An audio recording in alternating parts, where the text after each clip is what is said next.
História da Redenção, capítulo 23. Entrando na Terra Prometida. Depois da morte de Moisés, Josué devia ser o líder de Israel, a fim de conduzi-los à Terra Prometida. Ele tinha sido o primeiro-ministro de Moisés durante a maior parte do tempo em que os israelitas vaguearam no deserto. Tinha visto as maravilhosas obras de Deus operadas por Moisés e bem compreendido a disposição do povo. Fora um dos 12 espias enviados a investigar a Terra Prometida, e um dos 2 que deram um fiel relato de suas riquezas e que encorajaram o povo a seguir na força de Deus para possuí-la. Estava bem qualificado para este importante cargo. O Senhor prometeu a Josué ser com ele, como tinha sido com Moisés, fazendo Canaã cair como fácil conquista para ele, com a condição de que fosse fiel em observar todos os seus mandamentos. Estava ansioso quanto ao modo como deveria executar sua comissão de conduzir o povo para a terra de Canaã, mas este encorajamento removeu seus temores. Josué ordenou aos filhos de Israel que se preparassem para uma jornada de 3 dias e que todos os homens de guerra fossem para a batalha.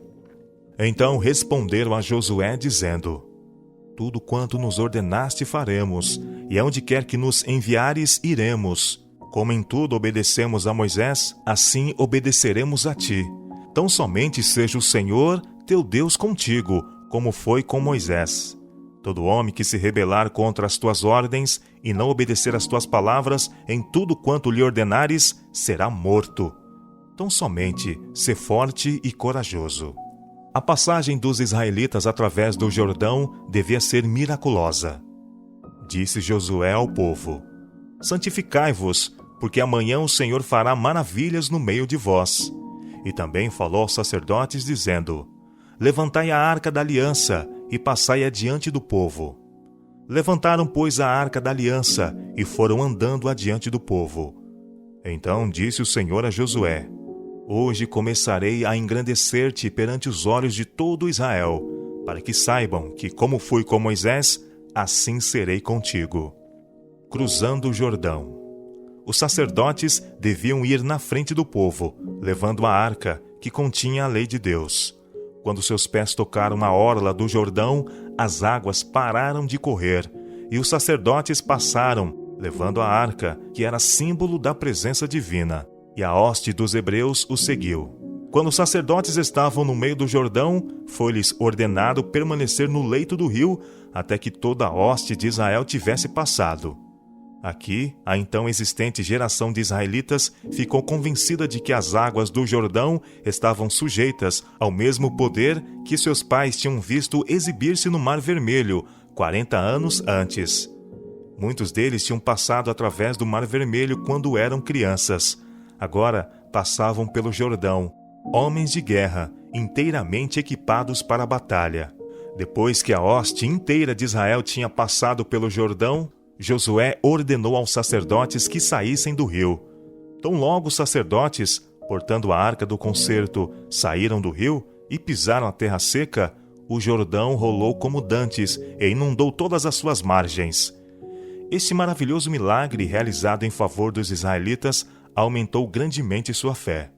Para que este inaudito prodígio não fosse jamais esquecido, o Senhor instruiu a Josué que ordenasse que homens de destaque, um de cada tribo, tomassem pedras do leito do rio, do local onde estiveram os pés dos sacerdotes, enquanto a hoste de hebreus estava passando, levando-as sobre os ombros, para erigir um monumento em Gilgal, a fim de guardar na lembrança o fato de que Israel atravessara o Jordão em terra seca.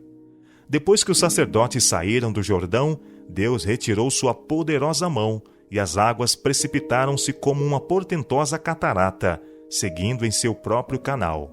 Quando todos os reis dos amorreus e os reis dos cananeus ouviram que o Senhor detivera as águas do Jordão diante dos filhos de Israel, o coração derreteu-se-lhes de temor.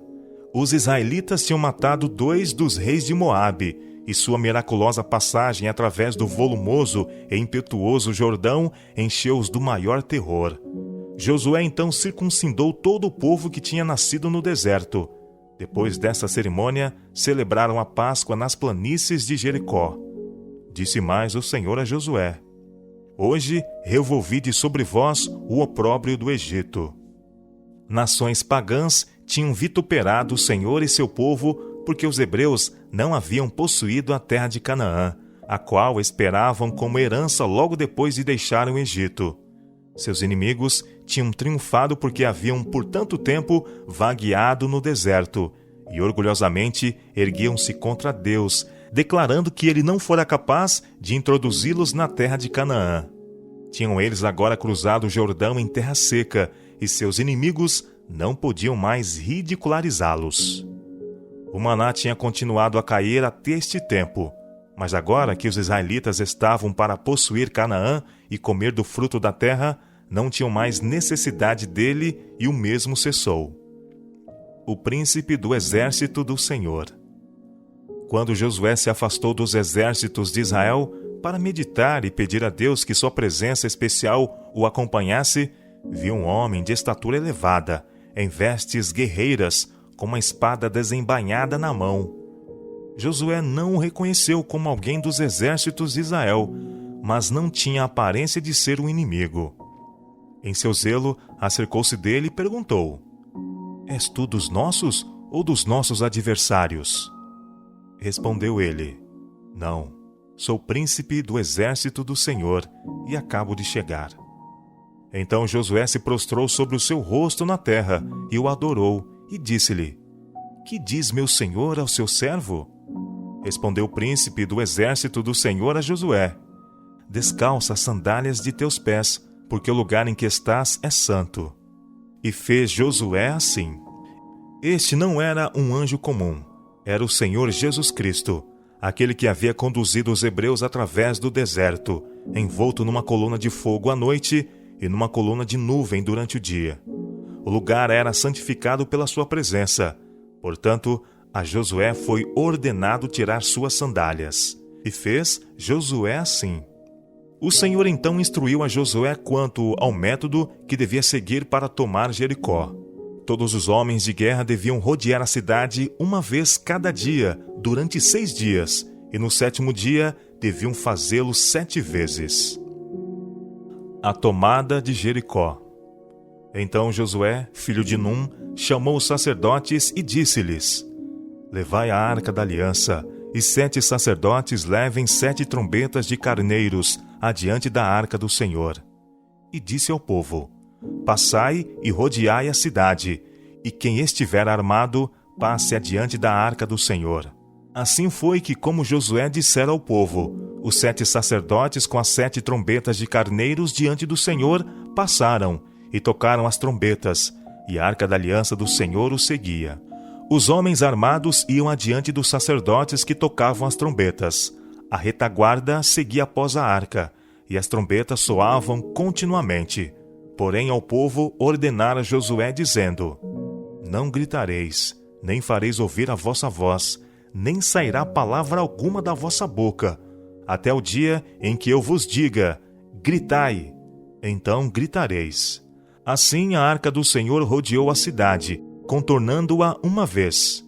Entraram no arraial e ali pernoitaram.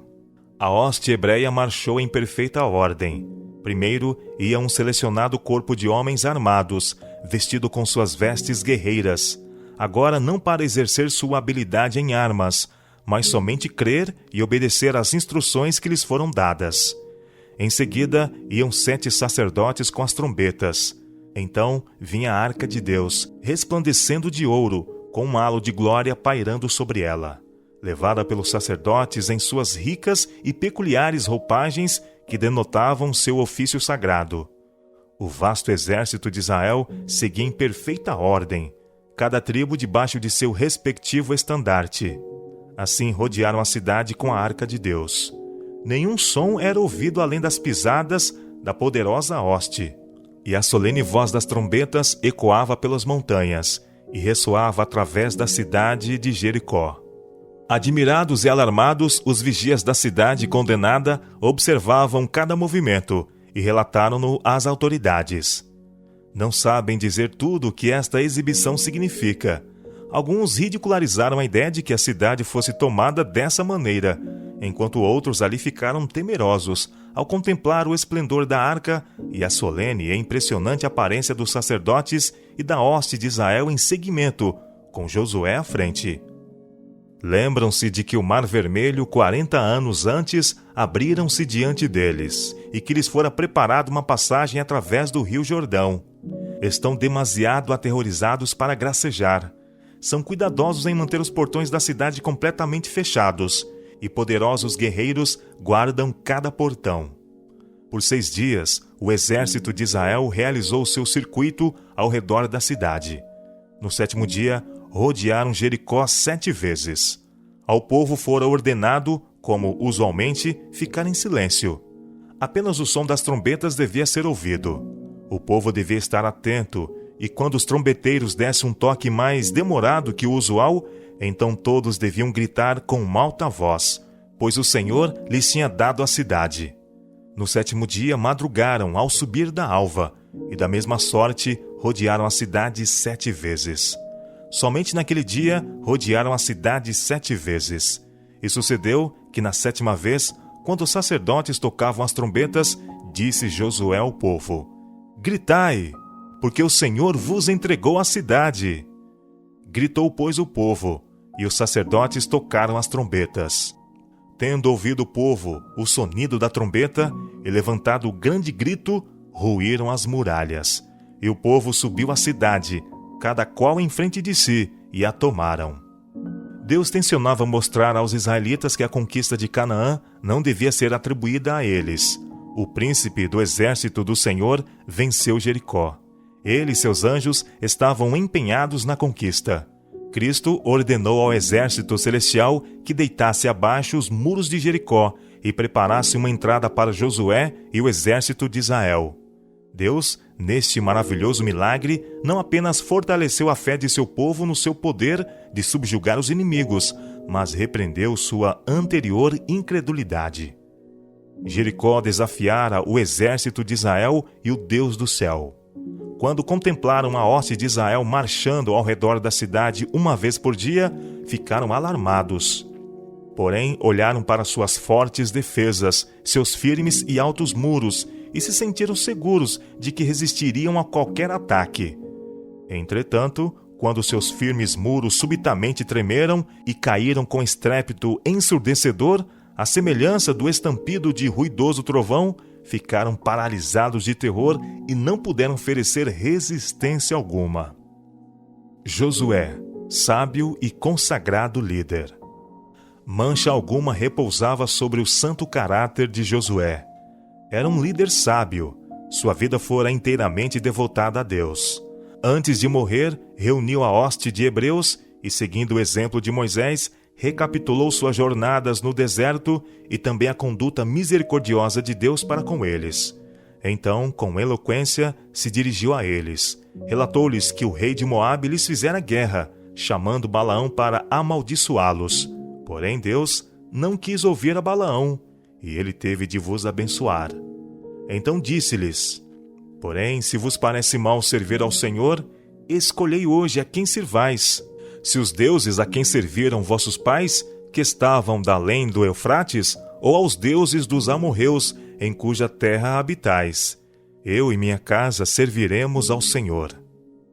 Então respondeu o povo e disse: Longe de nós o abandonarmos o Senhor para servirmos a outros deuses, porque o Senhor é o nosso Deus.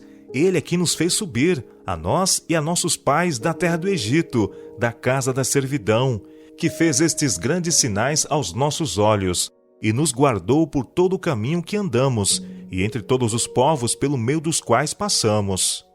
O povo renovou seu concerto com Josué. Disseram-lhe: Ao Senhor nosso Deus serviremos, e obedeceremos à sua voz. Josué escreveu as palavras de sua aliança no livro que continha as leis e estatutos dados a Moisés. Josué era amado e respeitado por todo Israel, e sua morte foi muito lamentada por eles.